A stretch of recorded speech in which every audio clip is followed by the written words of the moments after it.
Okay, so today we are playing the Elite Smash with Sora, but the gimmick of today's episode is that I will be explaining the plot of Kingdom Hearts, but I'm only going to explain the plot of one game in one match. So if I'm explaining Kingdom Hearts 1 and I end at, let's say, the beginning of Hollow Bastion, and then the match is over, then I have to move on to a different game and explain it in the next match. I hope that makes sense. Let's begin. Okay, so Kingdom Hearts 1, right? Basically, there's 3 kids on an island, and their names are Sora, Riku, and Kairi. And the other 2, besides Sora, are like sort of relevant, but not really for the majority of the game. So they want to go and explore other worlds, but what ends up happening is that darkness takes over their world, and Riku falls for the dark. How the fuck did I pull that off? Riku falls for the darkness, and Sora does not. And in response to his strong will of not wanting to do that, he gets a legendary weapon, the Keyblade. And so Riku's gone, and Sora wants to go find Kairi, and he finds her in a cave that is very special to both of them. And Kairi is like barely herself, and she just falls into Sora, quite literally. And so then Sora gets whisked away, fights a big darkness boy, and then ends up in a different world called Twilight Town, where then he meets some Final Fantasy characters, and the legendary Donald and legendary Goof, or George Geef. And then they go to a bunch of Disney worlds so that Sora can try to find Riku and Kairi. And eventually he finds Riku again, but it hardly matters. And then eventually they end up in Hollow Bastion, and then Sora then finds out that Kairi is inside him. And then he stabs himself with a specific Keyblade that unlocks hearts. And then, but the trait of it is that he turns into a Heartless, right? But because Kairi is a Princess of Heart, she has powers to turn him back. And so he comes back, and then they fight Riku. But Riku's being corrupted by a bad guy named Ansem. And so then they have to go fight said bad guy, and they win. And when I say they, I mean the classic trio of Sora, Donald, and Goofy. And they win, and Kairi is sent back to... oh, wait, my bad. And then they close Kingdom Hearts, which is like a big-ass door, right? And then Kingdom Hearts Rechain of Memory begins. Okay, so Kingdom Hearts Rechain of Memories takes place immediately after Kingdom Hearts 1, pretty much. And the plot of it is that Sora is trying to find Riku, and then ends up in this castle because some guys in a black coat told him to go. And so he's like, yeah, alright. And then he goes with, his classic buddies, Donald and Goofy. And, but the trick is that you can only attack using Yu-Gi-Oh cards.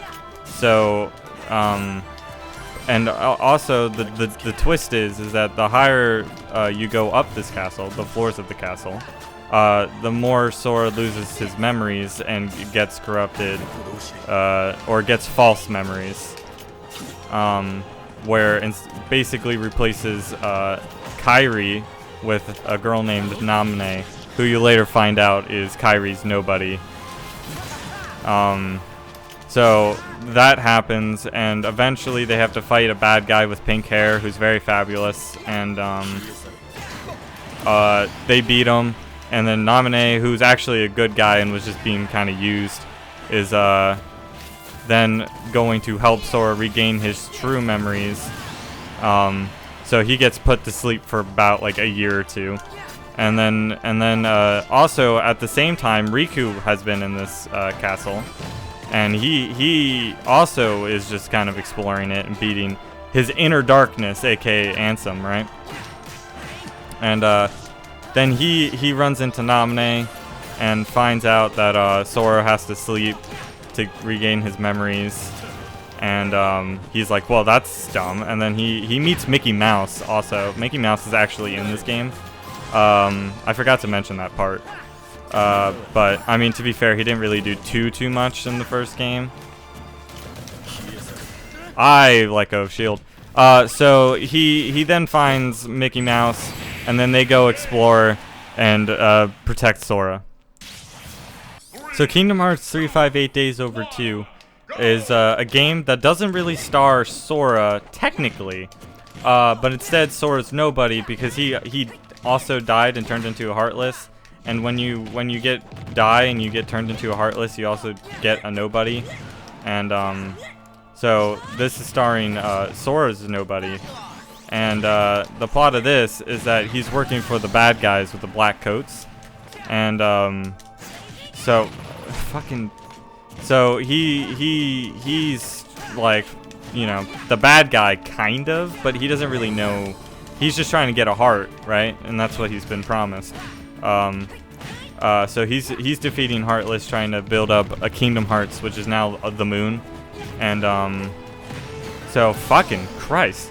So he has a friend named Axel, got it memorized, and another friend named Shion, who also wields the same Keyblade he does, which is just Sora's Keyblade.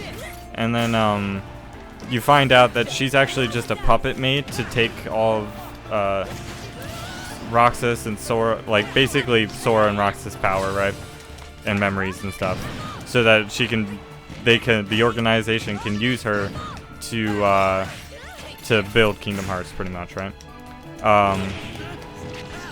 So through that, she learns that through Riku, who's protecting Sora and trying to get all of the memories back, and Naminé, who's also doing the same thing, but not as, you know, not really doing too much. And so she finds out and then fights Roxas so that Roxas will kill her and then get all the memories back. And then Roxas is like, man, fuck the organization. And he goes out to go beat up the organization and stop their plan, but Riku stops him because he knows it's just a suicide run. And he then beats Roxas in a fight, and then takes him, and then they just throw him into a digital world to try to convince him to, wow, that killed me. And of course he teabags, to convince him to give up and return to Sora. So Kingdom Hearts 2, arguably the best game in the series, is begins with Roxas in a town called Traverse Town. Oh wait, no, that's Twilight Town. So scratch what I said in the Kingdom Hearts 1 part. In Twilight Town, right? And so he's hanging out with some friends whose names aren't really relevant, and he's like on summer vacation, and then weird shit starts to happen to him where a bunch of nobodies show up, and that look more like creatures, by the way. And he also wields a Keyblade, and he's very confused because he doesn't remember anything. They wiped his memory pretty much. And so eventually he discovers what the fuck's going on and goes to the lab, or the digital, fucking hell, the digital version of the lab that Ansem and Riku. Oh, by the way, Ansem the Wise is also helping Riku get back Sora because he knows shit's about to go down and he needs Sora. And so he finds the digital version of that lab, right? And he then goes to be like, man, fuck this shit. And then he goes and returns to Sora because, you know, he knows that's what's good, right? Because he's a good guy. And then Sora wakes up with all of his memories intact, and Donald and Goofy are there too, because their memories were also fucked up, so they had to go to bed too.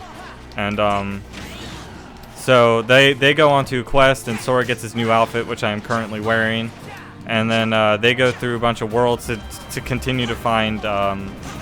I forgot to mention, Donald and Goofy are trying to find Mickey, King Mickey, that is, and Sora is still looking for Riku, right? And eventually Kairi gets kidnapped, because she wants to go look for Sora, and Axel kidnaps her to protect her from the organization. I believe was the plot, and eventually they go. Sora, Donald, and Goofy and Mickey Mouse eventually end up in a place called the World That Never Was, which is basically the world for nobodies, right?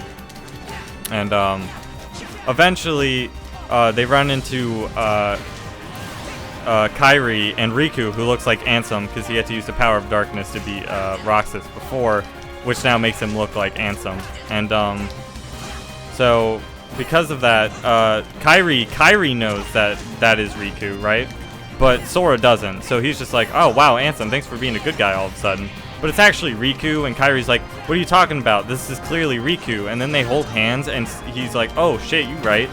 And then they go beat the nobody of Xehanort, who you find out about later, and is Sora, Riku beat him, and then they return to the island, and it has a very cool song called Sanctuary that plays, and then we move on to Birth by Sleep. Well, now this is just confusing. Anyway, so Birth by Sleep, right, is actually a prequel to the entire Kingdom Hearts franchise, and it stars 3 characters, Aqua, Terra, and Ventus, right? Ventus looks like Roxas, and I'll tell you why later. And there's Terra, who's pretty much the Riku of this game, and Aqua, who's kind of the Sora, kinda, sorta. And the only one that really is cool in this game is actually fucking Aqua Fight Me. And so Aqua, Terra are trying to become Keyblade Masters, and they're going through Master Ericus and Master Xehanort for an exam to find out if they can be Keyblade Masters. And Xehanort is the guy who eventually has the bad Ansem Heartless and the bad Xehanort nobody named Xemnas, which I don't know if I said that or not. So the Aqua becomes a Keyblade Master, but Terra doesn't because he doesn't know how to control his darkness. And Xehanort likes Terra's darkness. So all 3 of them go on pretty much a quest, and Ven is chasing both Aqua and Terra, and Aqua is chasing Terra, and Terra is... I don't fucking remember, to be honest with you. And so that happens, and pretty much that nothing really matters again, besides the fact that you eventually, near the end, Terra wants to save Ventus from Master Ericus, who's trying to kill Ventus, because Ventus is bad, kind of, because he has an evil doppelganger named Vanitas, who looks like Sora, which I will also explain later. And eventually they go to a place called the Keyblade Graveyard to fight Xehanort, because Xehanort's a bad guy and everyone knows it, and god damn it. And so eventually Xehanort takes over Terra, because that was his goals, because he wanted a new young body. And so that happens, and Aqua is like, well shit, and Ventus gets fucked up and almost dies, right? Because Vanitas was trying to merge with them, right? So they could become their original state. Because Vanitas is just the dark side of Ventus, right? And so that happens, and so Aqua has to hide Ventus, and so she hides him in the Castle Oblivion, which was in Rechain Memories, and so she does that, and then she goes to try to find Terra, who's by then corrupted by Xehanort. And then they both get almost flung into the world of darkness, and then fucking Aqua says yeet and sends Terra back, but Terra doesn't have any memories, so well, fuck. So 0.8, right, is it takes place right after Birth by Sleep, but also in the middle of Kingdom Hearts 1, right? So, well, not in the middle, at the end of Kingdom Hearts 1, right? So Aqua's roaming the world of darkness, which is what they sealed at the end of Kingdom Hearts 1. And so she's roaming around, hallucinating and fighting evil versions of herself. And eventually she runs into Mr. Mickey Mouse, who was in the world of darkness because he was the other person who sealed the the door to darkness with Sora and Riku, right? And also is also responsible for getting Riku out of the darkness. So that happens, and Aqua then saves Riku from getting attacked by a bunch of Heartless, so that he could go and seal the door to darkness. And so then she pretty much just stays trapped in the world of darkness, which is pretty much setting up for the future where Riku and Mickey are gonna go to the world of darkness again to find Aqua because they feel bad for leaving her there to die. And that's kind of only really what happens, so I can kind of just focus on playing the game now.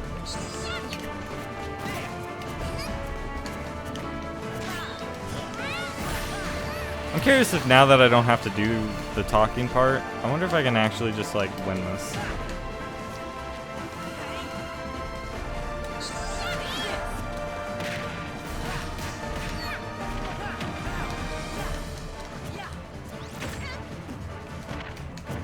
You know what? I'll also take this moment to explain Recoded. Why not?